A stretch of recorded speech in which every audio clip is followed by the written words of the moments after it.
child, I was a boy, everybody knew what a downwinder was. We were the anti-nuclear capital of the world. I was an autistic kid. My father was a drafted United States Marine, an incredible man. I come from an incredible family. My uncle stood on Omaha Beach on D-Day. I grew up on a huge ranch out by the lake. He was a beautiful, incredible person. He was at Pendleton, combat ready, and they were human guinea pig. They were marched into the trenches in Nevada. They're called atomic veterans. He nearly died at the blast. Between 1951 and 1968, we had 300 open-air tests. Well, as different scientists started to write about this, Wallace Stegner was at the University of Utah at the time. I got to know him. Edward Abbey was hanging around there. I got to know him. I got to know all these environmentalists, and I was an environmentalist, and it was a passionate, intense subject matter there. All nuclear fighters, all hands on deck, all hands on deck, all hands on deck. All nuclear fighters, all hands on deck, all hands on deck, all hands on deck. They'll be calling you a radical. Bloomgate, 311, whatever you want to call it. I call it Pacific genocide, whatever. It's fucking giant conspiratorial across all demographics. All nuclear fighters, all hands on deck, all hands on deck, all hands on deck. They'll be calling you a radical. All nuclear fighters, all hands on deck, all hands on deck, all hands on deck. Bloomgate, 311, whatever you want to call it. I call it Pacific genocide, whatever. It's fucking giant conspiratorial across all demographics. They'll be calling you a radical. May God have mercy on all of your souls. Nuclear power was evolving. We were promised, oh, this can't happen. Well, good morning. Time to come out of your dogma snuggie for an hour. Talk a lot about San Onofre today.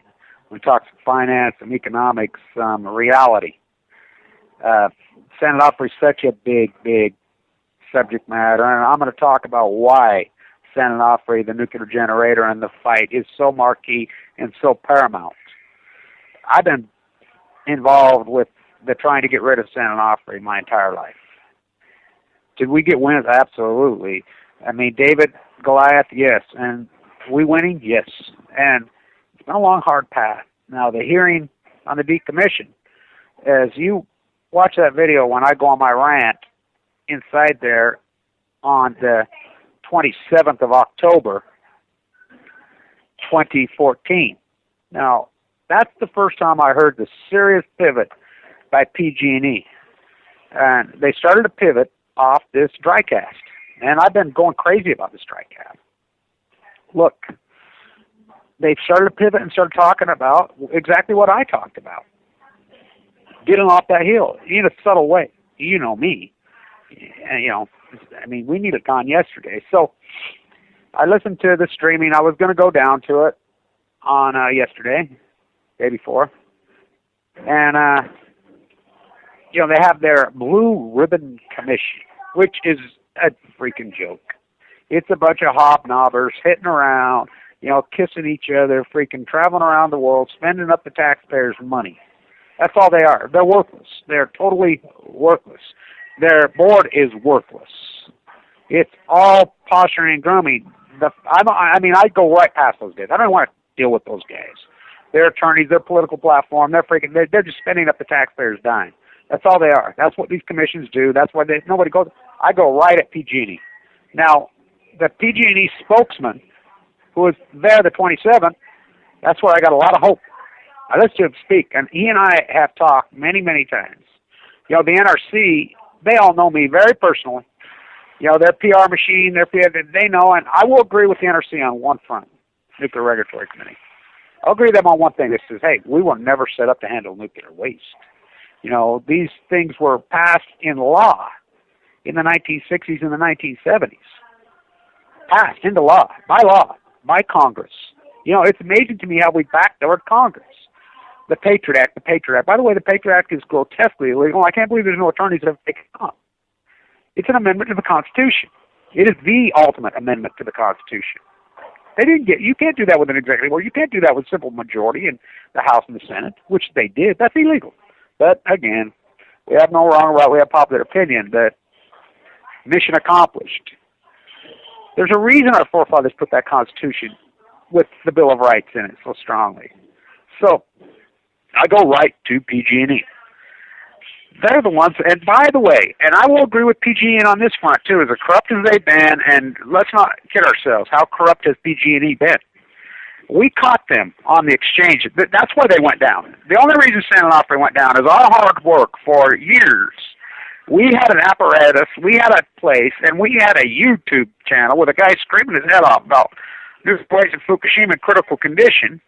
We had a vehicle for whistleblowers to get to us. We got whistleblowers from inside San Onofre. We got them. And they're like, hey, these guys are cheating. They're trying to switch the generator, which, by the way, I'm the only one that protested. I was very critical when I protested. They built a special truck and brought it out here to Energy Solutions dump site here in Utah. And these idiots in Utah, they'll show up their clean air rally with 4,000 people. They don't. You talk to them. They're morons, by the way, the protesters here. They are talking about minnows and ignoring the wells. You can't have a conversation with them about U.S. magnesium, about energy systems. They're like Californians. They look at you like they're twinkleized. They want to talk about burning fireplaces, and of course they do talk about Kennecott, get that right. But, I mean, they won't go to the systemic, hardcore core of the fundamental foundation of these problems. We have look, it is very simple. You have leaders in culture. These masses and these sheep have to be led, and they've always been led. People think they're individuals, think they can think for themselves. The mass never could and never will. So we rely on politicians with integrity, rely on grassroots activists, we rely on spiritual leaders. We've got no strong ones. They've all drank the Kool-Aid and went all in. So at San Onofre, we had some whistleblowers coming to me saying, hey, Kevin, you know, and some others, Gene and Ace and so many of us, our apparatus, we all know each other. We go way back. There's been a fight for a long time. And, you know, it's an incredible David versus Goliath story that David is winning this fight. It's an amazing story. And I want to tell you why it's so important, San Onofre. The world's eyes are on San Onofre. As San Onofre goes, you know, we can talk about Yankee, we talk Minnesota, we can talk all these things. As San Onofre goes, as the waste goes, they're going to set the playbook. I can guarantee you. I will tell you right here, right now, you can gild it in gold, cast it in concrete. How this plays out at San Onofre will play out for the next 50 years, 100 years in this industry. It's incredibly important. It's amazingly important. What's his name from the PG&E and the sport? He says, oh, Kev, have you got to him? Because I don't play like these other guys, and I don't go crazy and talk to these people like I'm some psycho lunatic. I know my subject matter, but I'm strong and intense. That's the thing. Cordial conversations are dangerous. Passionate, intelligent arguments get results. But you must know your subject matter, and these are hard subject matters. They take a long time to really learn and to articulate your point of view in a strong way. The art of communication. I mean, that's what this YouTube genre is, and the YouTube genre has been abused so grotesquely and used so poorly. I use it the way it's supposed to be used, recording history, you know, getting the information out. It's not that. It's the visual content. It's to the conscience. That's what art is. It goes to the conscience, to the soul. You know, you only need to get to one or two people. It's not the masses and the crowds. It's the strong individuals. You know, they're out there. I know them. I've been in the streets in Washington with a million masses. I've been in the streets of New York City with them. I've been on the beaches in California. You know, very few in California, but there's a few. They're there. Oh, they're there. And so PG&Es, they're not talking about dry cast in these conversations anymore. And the head of PG&E and the spokesman says, Kevin, you know, you're the one that did that. You know, you're the one that lit the fire. And look, I want people to understand, there's a consensus that's been built in the last 3 or 4 years via my YouTube site, via a lot of people who work. There's been a consensus built that, yes, you can have the debate over nuclear power, which is an insane debate. It's the most insane thing we ever did. We don't even use it. We don't even know it. But the one thing that we are consolidated on, this could be break the gridlock, is getting rid of the nuclear waste. Now, let's talk about this. You can disagree. This is not a democracy. We do not live in a democracy. We live in a republic with a constitution. Now, they abused the Constitution and busted it up. It'll come back. Now, it'll be when us baby boomers are dead, absolutely. You know, but the next generation, they're going to look and say, what is the matter with you, baby? Oh, baby, I mean, pathetic. You know, like I said, the Patriot Act is an illegal act. The Supreme Court is illegitimate. Not my words, Justice Breyer's words. Bush did not win, and that has nothing to do with commentary opinion. He did not win. All 7 freaking voters said before, how many votes would it take to be president of this country? 6.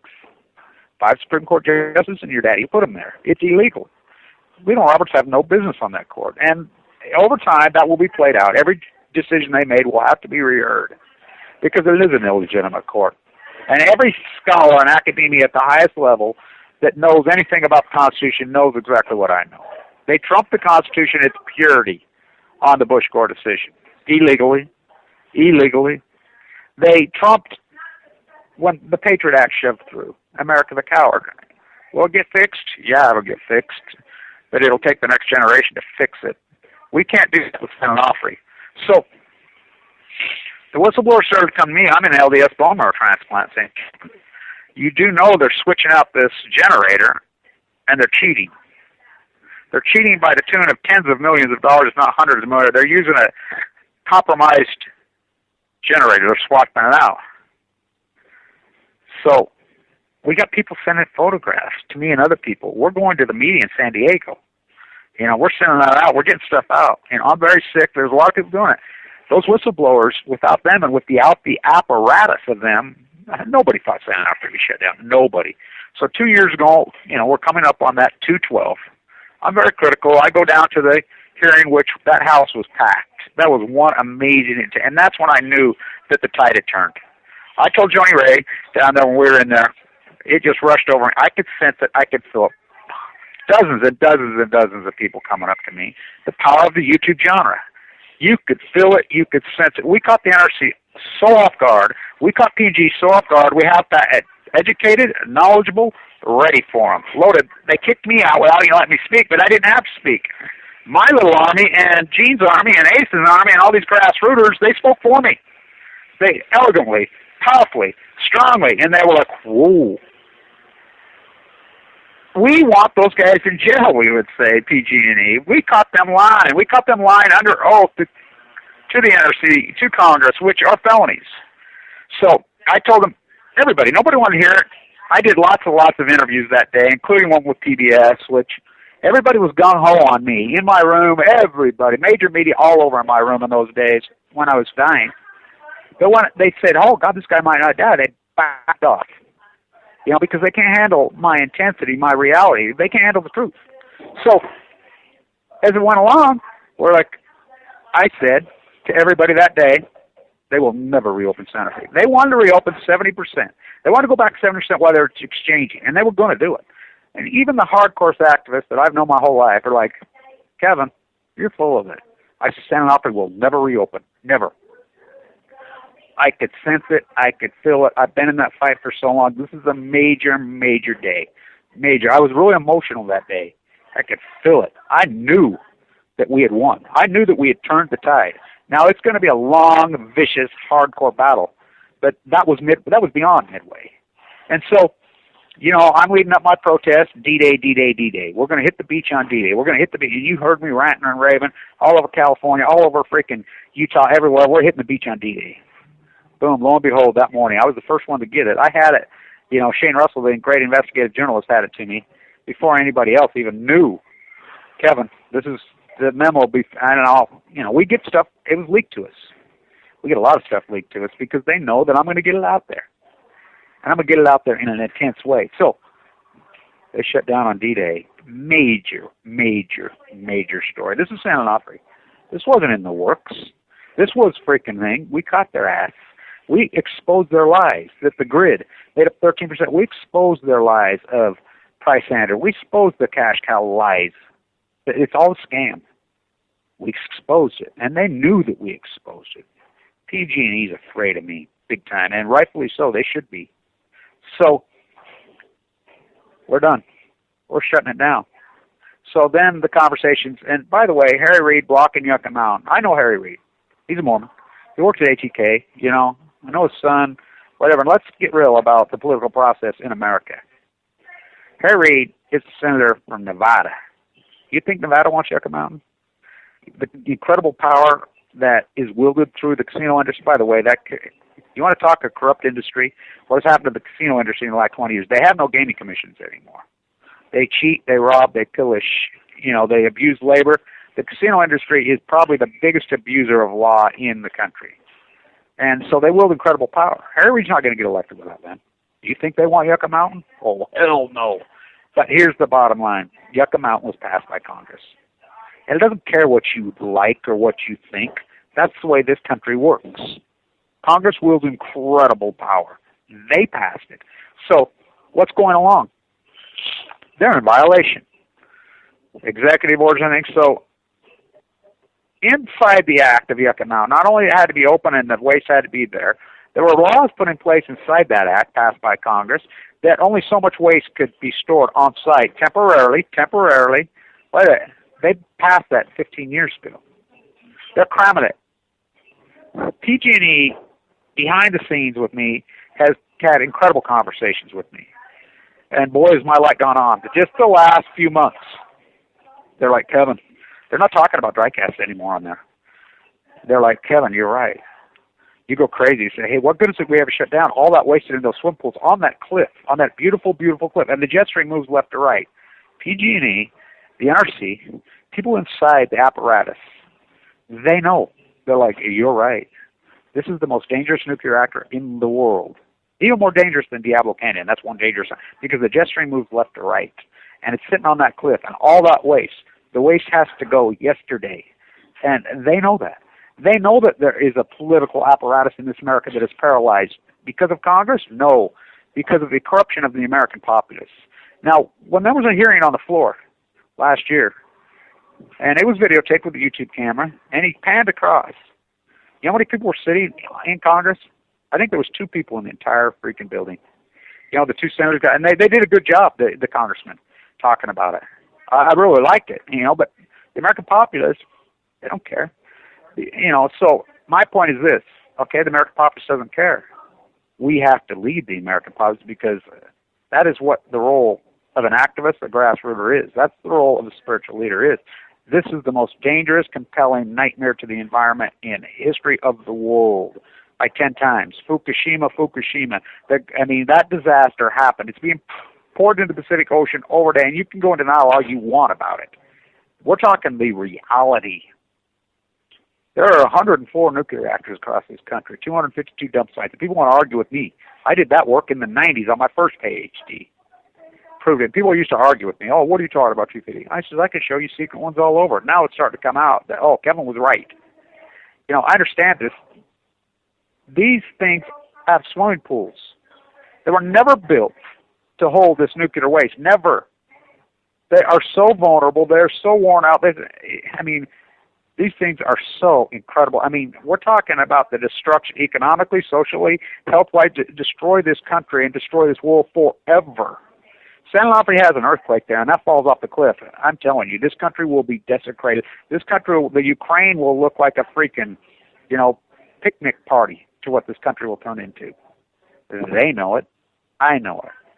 So they're not talking about dry casting. They're talking about we needed to pause. The conversation has changed. And by the way, the commission and the board, they're worthless. I bypass them.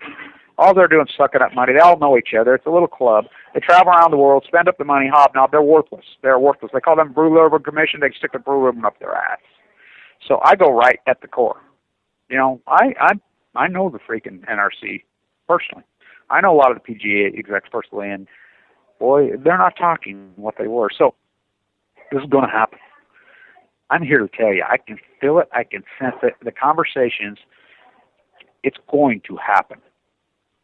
Now, politically, this is what I said. Last conversation I had with P&G at Carlsbad, sitting there having coffee, and the NRC, and I had a long conversation with them both. The lead spokesman for the NRC and the lead of the attorney from PG&E, and we talked for an hour and a half. And we talk like men talk around each other in real conversations. They have a great deal of respect for me. And, so the conversation, they know. And I'm like, here's what I said to them. I said, look, this population isn't going to do anything. It's dogmatic. Congress is a mess. the unholy alliance between the nuclear industry and Westinghouse and General Electric and the politicians and the freak thing, and that has to be broken. We have no spiritual leaders or anything. So you know as well as I do, it's the law. We have to do this. So here's what you do. You take that fucking donkey and you lead that donkey to the water trough. And that donkey's not going to drink, you shove his fucking head in the trough. And you put your boot on his head and you hold him down. And if he doesn't want to drink, you smack him with a fucking bat. And you keep doing it over and over and over. Either he stands there and dies or he drinks. Because you're not going to compromise the entire world because you got a populace of a mass of a bunch of ignorant, freaking dogmatic sheep that are too stupid to tell you the difference between Saudi Arabia and France. This populace is the most ignorant, pathetic populace, but we cannot compromise the world just because the American populace and the world populace is ignorant. We cannot. And they're like, you got it. And it's happening. I can tell you right here, right now, I have information and knowledge behind the scenes that other people don't have. I have it. Now, I've done a lot of my work on YouTube. I've been sick. Very sick. Fighting for my life. And so, the literature and this genre, I'm not for the masses. I really could care less how many views I got. I could care less how many subscribers. I want the strong hands. And I know that they're out there. And so I put up the information. It's communications. What a powerful, powerful genre. Nobody uses it right. They're trying to use it like a radio show or a TV show or, well, not even that. It's an incredible, incredible, powerful genre. It's art. I will quote Michelangelo, art is nothing but communication. Boy, what a powerful tool. I've used it, and it's historically recording in history. Now, as this goes forward, like I said, the whole world, I sent a letter to them yesterday. I had trouble getting it through, but they know my voice. They've been listening to me for, decades. It's happening. I'm telling you right now. Major, major, major victory. So gigantic. The pivot that they said in that hearing, and they're pivoting, and for, decades, that's all I heard was Harry Reid's bullshit. Dry cast, leave it on site. Allison McFarland, Gregory Jackal, they all know. They all know what I know. They all know that this, and the NRC will look at Kevin. We were throwing this nuclear waste into our lap. What are we supposed to do? And I said, I agree with you. The American populace, and they're to blame. Absolutely. The spiritual leaders to blame. The artists are blamed. Everybody. They're all to blame.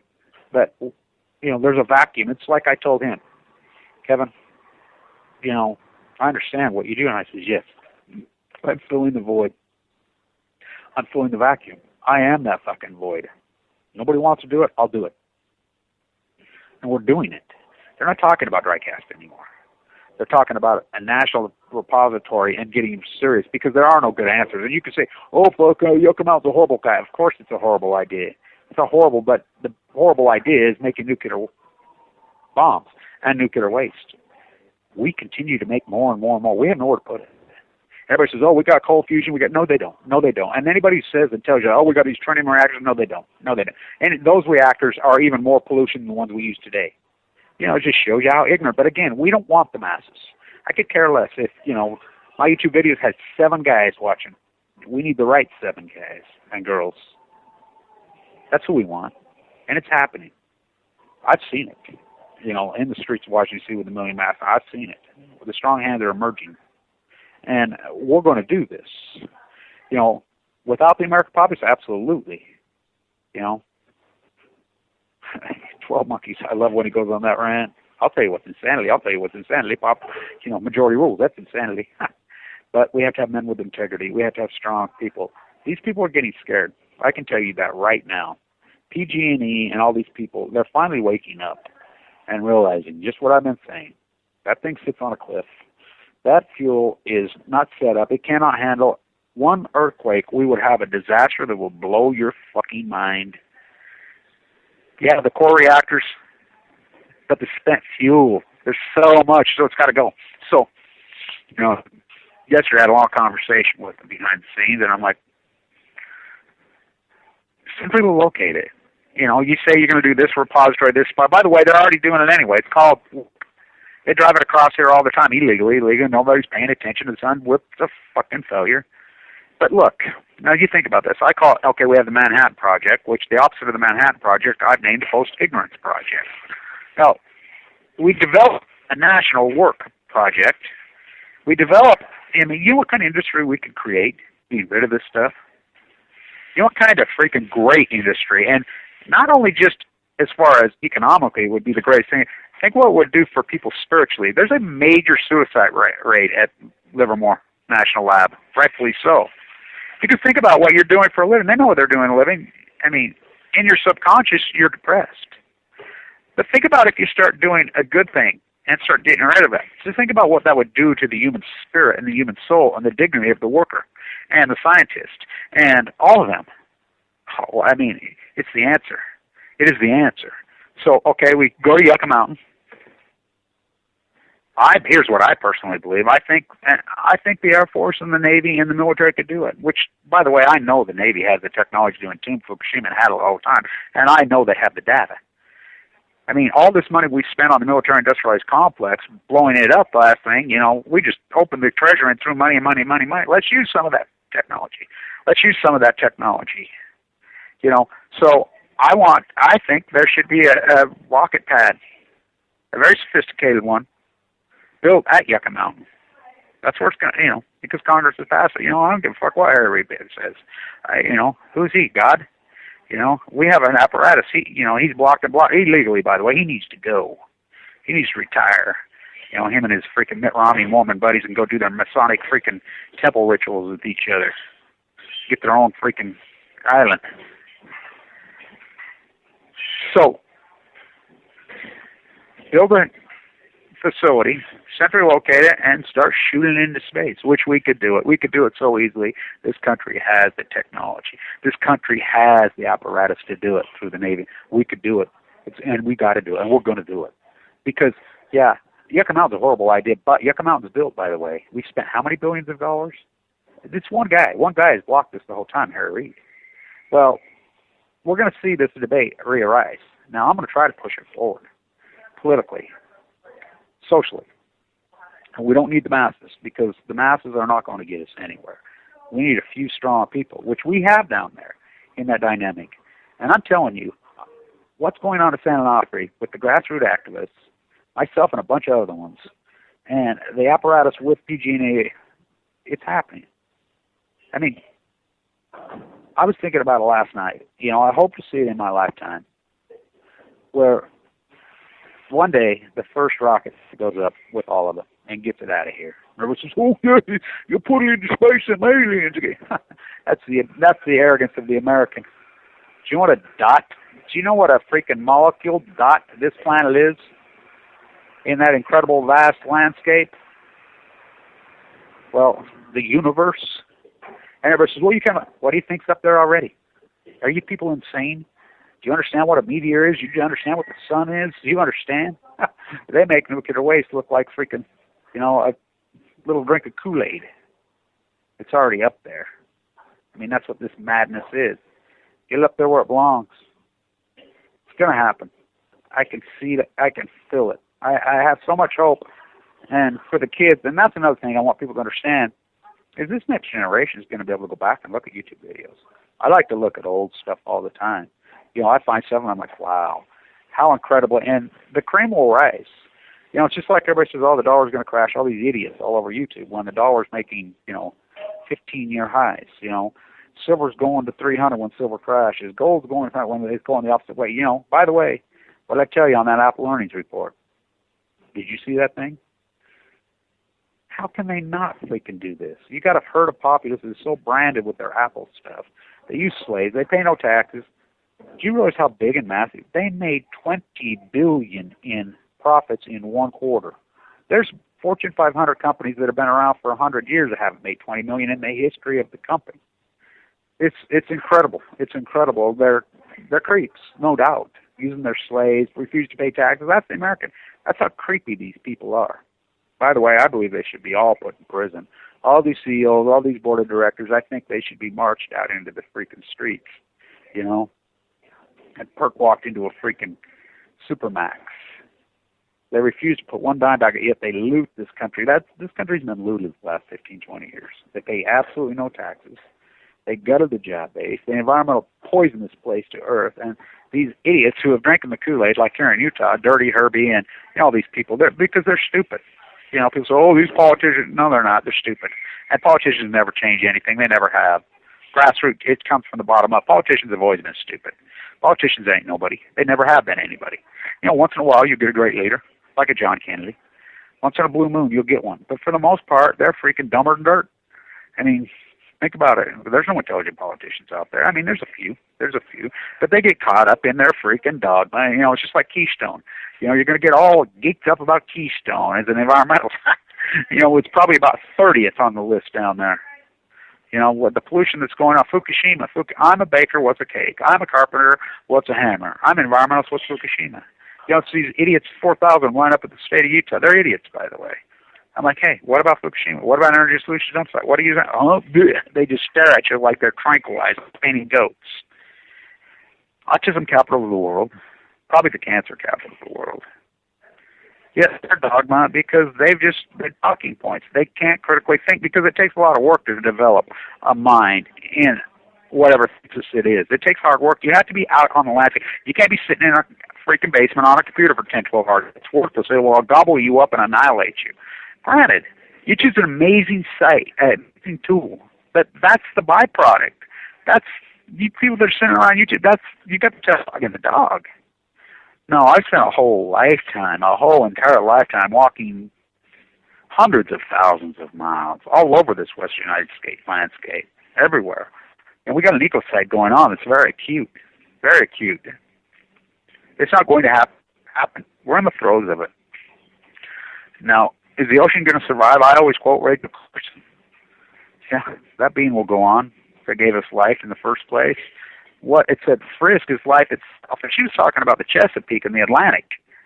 By the way, Obama opened up oil leasing in the Atlantic. You guys are all geeked up. Now you think about the catastrophe of British Petroleum in the Gulf. Do you know what kind of mega huge catastrophe that was?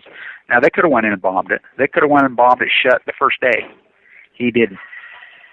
He's the worst president in U.S. history when it comes to the environment. In history. And very simple proven. Look it out. Two things. British Petroleum in the Gulf, Fukushima in the Pacific. Now, British Petroleum's accident was the greatest ecological catastrophe in United States history by 1,000 times. But it got passed. Fukushima. They're both horrific. Now, you think about it. So he let it just pour in there for how long? His diplomacy. Because he's a puppet, the queen. British Petroleum, sewing off public beaches. The disbursement that they sprayed on that, they devastated. They just devastated the Gulf economically, socially. The health, the slaughter of the death has been caused. They ruined the Gulf forever. Annihilated. They're doing it in the Atlantic. They opened up a thing. We'll get another one. We've had multiple ones. So how it, never get reported.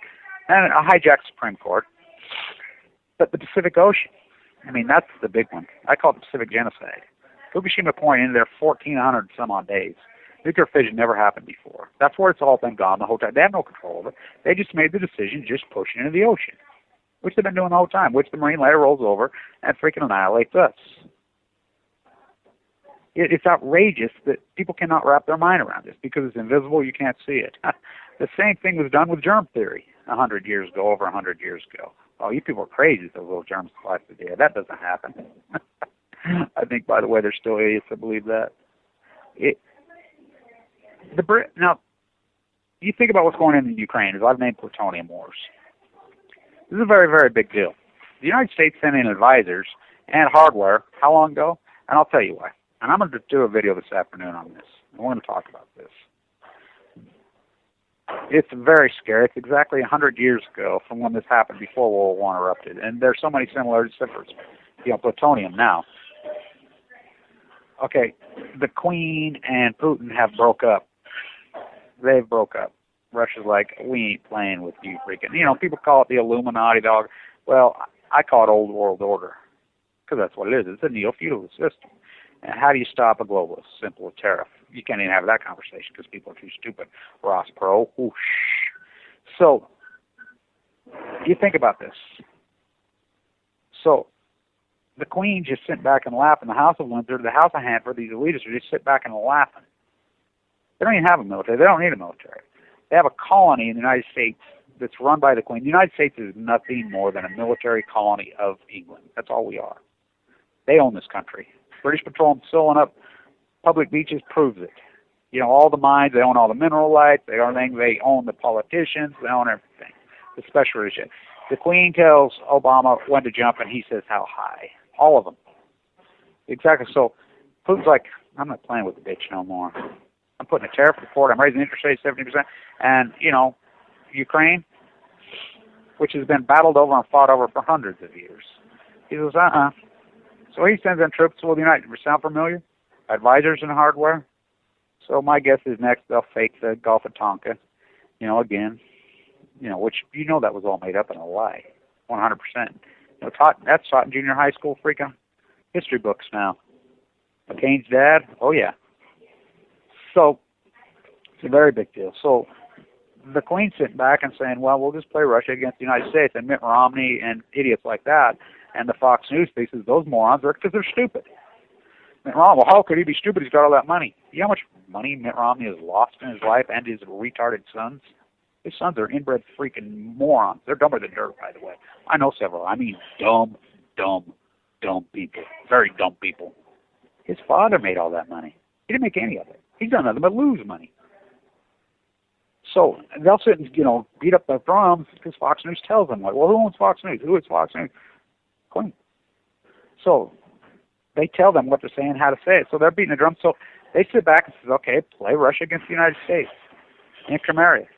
And we'll sit back and colonialize the entire world, which they did it recently. They're trying to do. It ain't going to work in India. When Obama went over there and decided, what a joke, ain't going to work. Because the grassroots activists are too strong in India. India's not going to play. I can tell you that right now. Nobody's playing globally. They're, you know, we don't even see what's going around globally because our media, owned again by the Queen. Look it up, the British invasion. Same freaking board of directors on all NBC, ABC, CBS, CNN. They're all Fox News. They're the same board of directors. They're all the House of Windsor. They're all the House of Hanford. They control this country. Completely control this country. All we are is their military. They don't have to have a military. You people are willing to give up 70, 80% of your freaking tax dollars and just, you know, everything to build more bombs and bombs and bombs to colonialize the world for the Queen, for the wealth. British Petroleum. That's all they do. They go and they make up freaking wars. I mean, ISIS is totally made up. Just like Al-Qaeda was made up. It's all made up. You know, Obama, or excuse me, Osama. How did you take that quantum leap that he did 9/11? They were all Saudis. By the way, King Abdullah passed away. 27 pages of the 9/11 Commission are missing. All has to do with the ties to Saudi Arabia. Come on, what are the Saudis? The Ottoman Empire, the greatest empire that ever existed for everything. You think of those Arabs, those Persians, Muhammad Ali, you think they like being freaking repressed and controlled by some inbred royal family? Saudis? The Saudis took the country over. How were they able to take the greatest freaking empire in man over? Oh, the United States.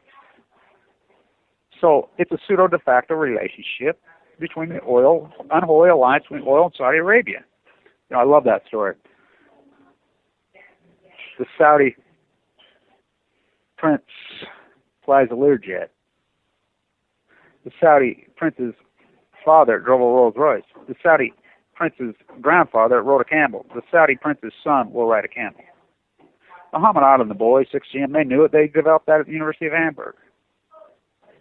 You think they like being repressed? You step out of line in Saudi Arabia. Oh, they kill you. Suicide capital of the world, most repressed regime on the face of the earth in history. You know, it goes back to the Egyptian times, the pharaohs. I mean, it's the same piece that's gone all along, but it's the United States military protects it for the oil. And it doesn't belong to people. I love how you say, oh, we're going to get their oil. We're. What are you on the board of directors of British Petroleum? You have no sovereign wealth fund in the United States. Switzerland does, you know. Places in Scandinavia does. It belongs to their people. Not here. You don't own 6 inches under your house. You don't own the water rights. You don't own the mineral rights. You don't own anything. You don't even own your house.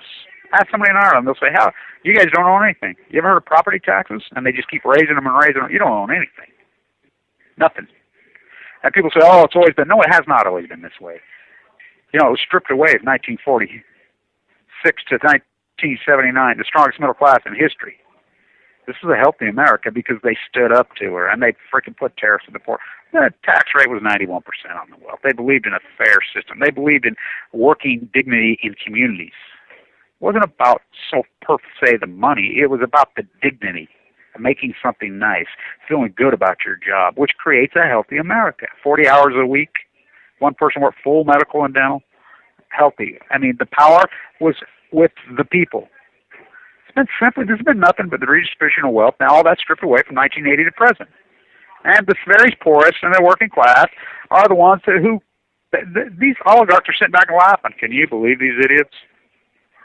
They'll pound the war machine, whatever. We're abusing them, making them get up at 4:30 in the morning, working their ass off. They're getting nowhere, working longer and longer, declining nominal wages for 36 consecutive years in this country. I love how it comes out, oh, the unemployment rate, the lowest in 15 years.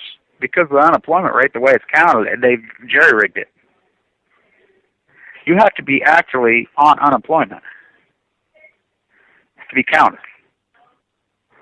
So I go to what we call the participation rate. The participation rate is the lowest in the history of America, ever. That means the people that are working on the payrolls. Now, we know they're working. It's 50% is the participation rate. The participation rate in the United States right now is 50%. Well, we know that a lot of more, they're working for cash. We have 50 million so-called illegals in this country. 40 million, 50 million. But they're working for cash. They're being paid cash, which systemically guts the tax base. It takes it right out of the whole foundation of the community. So people, I mean, you go to the airport and you see how people work nowadays. I mean, they're flying all over the world, flying all over the country. I mean, it's amazing when I travel, you know, you're talking to people, and they're commuting daily across the country on an airplane. You know, it's pretty crazy. They don't work in their community because what are you going to do, serve coffee to each other? You know, the whole young populace, all of them are servers. You talk to any young person, 20s, talk to them. Ask them what all their friends do for a living. They're all servers.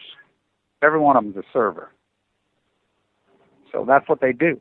It's a service-based economy, they call it, which I call the usury-based economy. Now, we had usury laws in this country. Utah was the last state to get rid of usury laws. Now, what's a usury law?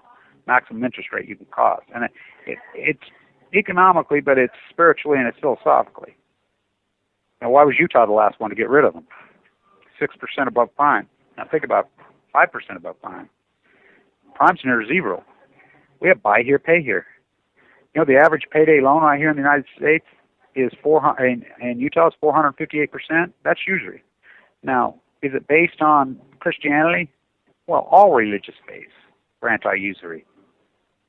You know, they didn't believe it. I mean, think about it. I mean, even to loan money for interest was taboo in a lot of America for a long time, let alone a usury rate that is obscene.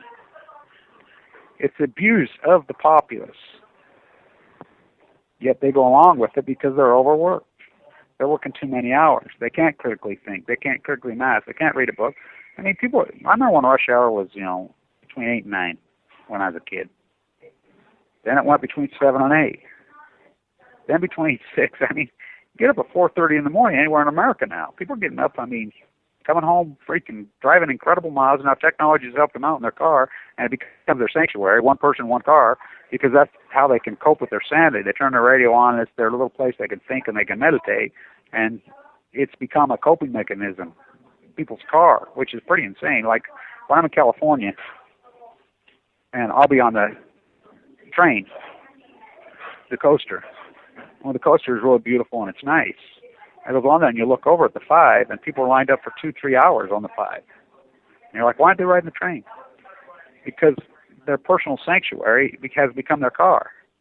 It's their place they meditate. It's their place they think. They live. It's their personal space, which is pretty crazy. It's pretty insanity. You know, people on the train, they got their earphones in. Well, that's the point. That's how we've got such a disconnect. People do not communicate with each other. People are not social with each other. because they've never learned how. That's well, you think about all the cop killings. Think about the communications. Cops were taught to de-escalate situations. People have no communication skills with each other on both sides. You know, I would like to say this too. I spent a lot of time in New York City, a lot of time in Washington, D.C. By the way, Washington, D.C. is one grand, beautiful city. If you've never been there, you need to go. Fly into Reagan, get off, and get right on the subway. It's beautiful, it's nice, and go see them all. See it. I mean, go stand at the Capitol and look down across there. It is breathtaking. It is spectacular. It's an amazingly beautiful city. Really incredible, beautiful city. You got to go. But the police in D.C. are awesome with us. I mean, I can't believe how great they are. Of all the places I've been, same with New York City. For the most part. Now, there's some bad. I mean, like when we get down on Wall Street, they call it their goon squad. And they're horrible. Really horrible, because it's Wall Street's goon squad through the police force. But where we have the problems, and I can tell you, where we always find in Homeland Security, that's a whole different animal. Homeland Security, that was supposed to be a temporary agency, that needs to go. I mean, it has been exploited, repressionary, and under the Patriot Act illegally, it has become such. I can't believe they're horrible. I mean, all three guys got tasered for no reason in D.C. All three were Homeland Security, by the way, which is temporary housed over there at the Reagan Archive, which there's a whole other metaphor in its own. They are terrible. They've been powered because under these lobbyists, I mean, you go into D.C. and you just see how gigantically the military-industrialized complex has grown up in the last decade. The boom economies of the United States, really Washington, D.C., the tri-county area, the tri-state area, I should say, those regions, the median income has doubled there because it's all defense contractors. It's all pork. It's all thievery, right, which ties right back into nuclear. Again, the participation rate is under 50%. You know, I mean, it used to be you'd meet homeless people, and for the most part, they had mental illnesses or alcoholism or some combination thereof. Not anymore. I travel all over. The homeless population is gigantic in this country, and they're contemporary Americans. By the way, a lot of them, once they've been homeless for a while, really love being homeless. I mean, the big thing in Southern California, you'll hear people say, I'm poor, but I'm free. And they've breaking the shackles. I have a professor friend who's homeless, who's brilliant, whatever. And, you know, he started out as a minimalist. He's a homeless guy now, and he says, I love it. He says, I'll never go back. You know, lives on nothing, has no money whatsoever, no income whatsoever, and that's how he lives. And, you know, he says he uses public resources, libraries, which, by the way, when I travel around the country, you should see my stack of library cards in my wallet. Those two libraries, Pacific Beach and Oceanside, which are right close to the ocean. We had a debate. Which one's actually closer to the ocean? You know, everybody always thinks it's PB. But actually, I stepped it off, and I did it for the libraries and verified it, exactly how many paces. No, Oceanside's closer. You know, quite a bit closer. What a great library that is. What a beautiful building that is. What a beautiful place in the world, but it's turned into concrete side. And so I have stacks of library cards in my wallet because they're great resources, incredible resources. Now, the New York City Public Library, which they redone, which you got to see it, you know, the one on Fifth Avenue, wow. Oh, it's spectacular. I do a lot of my work in there when I'm in New York. What a building. And by the way, it's turned into a tourist attraction, and that's what makes me think, I wonder about New York City and San Francisco, because they've turned into cultural theme parks for European tourists. That's all they've turned into because of the weak dollar. But the dollar's getting much, much stronger. Now let's talk about the dollar. I was in Manhattan. I was on Wall Street, and I was teaching at the same time when the euro was launched. I went to the presentation the day they launched the euro. I believe it opened at 75 cents against the dollar. He spoke. He says, we hope someday to have the euro trading equivalent to the dollar. By the way, thank goodness for the euro. Now, as I wait, and by the way, I want to talk about this. My matrix that I built in my PhD before I got cancer, post-ignorance, Kevin Blanch's weighted wealth, which I used on Wall Street for years and years. I have this matrix that I built. And my number one component is the euro. And why? Because you were able to take all those currencies, which I used to have country, and put them together. And you can really tell where things go. Now, as I priced out, remember several years ago that I priced out, 3 years ago, right before I got cancer, I priced out when silver was at $47. I priced silver. I said we'll go to $11.58. I priced out gold when it was $1,900 and said it will go to $658. I priced oil when it was $135, and I said oil will go to $44. Well, I got one right so far. Oil's at $44, and I'm headed in the right direction on the other. And I use this incredible matrix. Now, let's understand the euro. The euro was not put in place to. The euro was not put in place to protect, per se, the economies. It was put in place so they wouldn't kill each other. Now think about it. If they didn't have the euro right now, what's going on? I mean, the Europeans have an incredible history of slaughtering each other, killing each other. It's unity to keep them together for not killing each other. So the euro goes from 2003, it's still hanging around about 80 cents. As soon as we go into the war, everybody's got their minds so beaten on the war and knee-jerk, you know, because the shiny ball, which was one big shiny ball, huh, the war, the dollar just gets annihilated. You know, and I weighted everything in my PhD, everything. That was the greatest destruction of wealth in American history. You can't avoid it when the dollar gets crushed. The dollar got crushed from 2003 to 2006. Crushed. Went from 80 cents to $1.60. That 100% move, that is so massive. It just destroyed the United States economy. Crushed it. Sent the freaking debt reeling. So it got as high as $1.60. You know, and then when the whole markets and everything melted down in 2008, 2009, it's $1.12, $1.13 today. So it reeled in 5-6 years ago and it was sitting at about $1.40. Sitting at $1.35 just not a couple months ago. Incredible rally. Is that a good thing? Absolutely. Very, very healthy, good thing. Is it deflation? I think it is signaling deflation. Now, deflation is not bad. Deflation is good. Now, the asset class hates deflation, hates it with a passion, because it brings everything down. But the working class, you know, just like gasoline. Hey, remember it was 4 or 5 years ago, you'll never see $3 gasoline again. That was everybody. You'll probably never see $4. My God, it's $1.77 here? $1.60. What? I can't believe it. What a windfall to the American consumer. Now, it's happening with a lot of things. Now, I believe it's going to happen to gold. I think we're going to get big because silver and oil did it. Now, you know, I could be wrong. Who knows? We could get World War III erupting in Crimea, the Ukraine. I mean, that dynamic writing's on the wall. We'll see how that plays out, but very scary. Plutonium wars. You know how many nuclear reactors are laying over there? Very scary. So, as my matrix was built and goes forward, it's complex. When I was on Wall Street, I'd like to be using it again. You know, and I will. You know, I'll get it in. I'm going to start writing my books here when I get back from California on my walk. And it's time. You know, my whole path was so incredibly hardcore altered as the finance professor, as the plaster. That was my life. You know, that's what I did my whole life.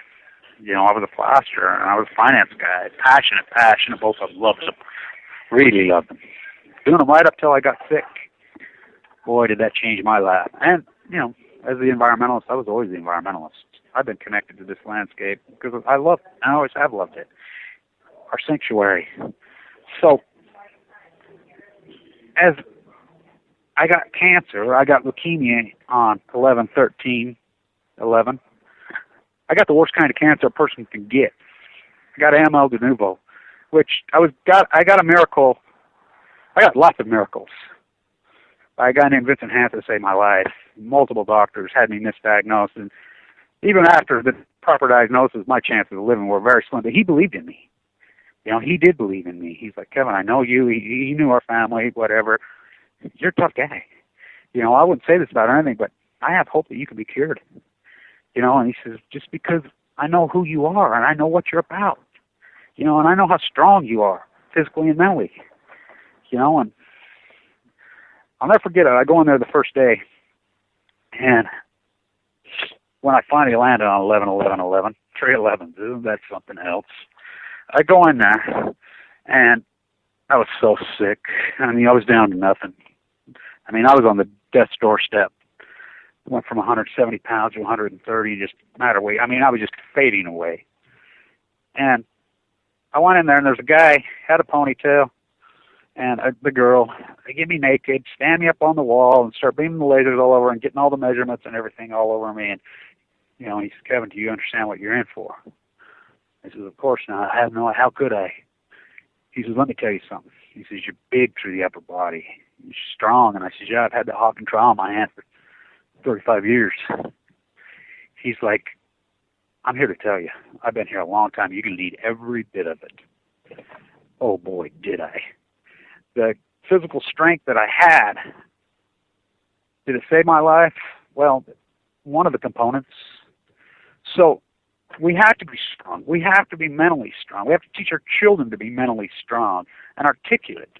We can't be kumbaya, but we can't be over the top, insane, freaking knee-jerk, passionate without control. We need passion, absolutely. But we need controlled communication. It's like when I get up in those things, you know, you heard me. You know, I don't want to have you guys take this personally. But, and I'm intense. I'm strong. But I'm not so emotional that I can't talk. You know, I speak as strongly and articulately in the subject. That's what we have to have. And I think there's been some people developed. I've watched some great young activists evolve. I've watched them evolve. And as people, as young people, you know, Katie, you know, Steve Grant, freaking John Anthony, you know, even Ackerman, the old timer. You know, so many of these people, Shane Russell, so many of these great activists, I've watched them evolve as people, so many of them. And I've, to incredibly activists, you know, logical, strong, intense. And I want people to understand something else, too. When I put up a YouTube video, and like, okay, this looks like maybe an explosion or three, or maybe not an explosion. Look, I'm the art of community. I put the information out there. That's the beauty of the visual content. I always put the visual content. I always put the links to back up what I'm saying. Look, I'll let you make it up for yourself. Don't sit and tell me it's this, that, or the other thing, and your young arrogance. Fuck that. I don't want to hear that shit. Because you don't know. You might say you fucking know, and I surely don't know. I don't know what the fuck's going on at Fukushima. I've never said I did. You know, I'm reporting what I do know. And I'm letting people make it up because how could any of us know? Now, we're reporting on stuff that we know from my experience in my life and my past and my incredible sources that I get. I used to get incredible amount of incredible resources from Japan because of my ties when I taught and when I graduated. You know, we had a lot of Japanese elitists that I'm tied with, and I used to get information before they passed the Secret Act. And you look back in time in history, how accurate was I? You know, it took me a year and a half to even convince anybody it was one meltdown. Remember, that's what people forget about Fukushima. I'm screaming my head off, multiple full-core meltdowns. And everybody else saying, no, you're crazy, you're crazy, you're crazy. I spent the first year and a half of Fukushima trying to convince people that it was, including my own freaking leukemia. You know, people forget about that. They're just like, oh, you know, they got 1090, the new norm cancer. They forget that nobody even freaking said it was a fucking meltdown. Nobody. I did. I look back at the accuracy. It's incredible, Sandra-like accuracy. You know, the cancer, the intensity that made my mind focus. You know, I knew. You know, so I don't want to hear somebody say, oh, you know, you put this up. No. You can make up your own mind. You know, it's the art of communications. Put it up there. We need it out there because we need it. And when I see something on a live cam or somebody saying, I'm going to put it out there, you damn right I'm going to put it out there. You know, because it's there, because it's transparency. We need it out there. You know, and it's when it gets out there, then we can figure it out from there. You know, well, you great few activists that have been involved, and I've watched you mature. We're winning this war, and our grandchildren are going to love us. And they're going to hate. This younger generation is going to hate the vast, vast majority of people. And we're recording in history. Stay tuned. you know, the fight goes on. We're making progress, and I have a lot of hope. I have a lot of hope. All nuclear fighters, all hands on deck, all hands on deck, all hands on deck. All nuclear fighters, all hands on deck, all hands on deck, all hands on deck. They'll be calling you a radical. Twin Gate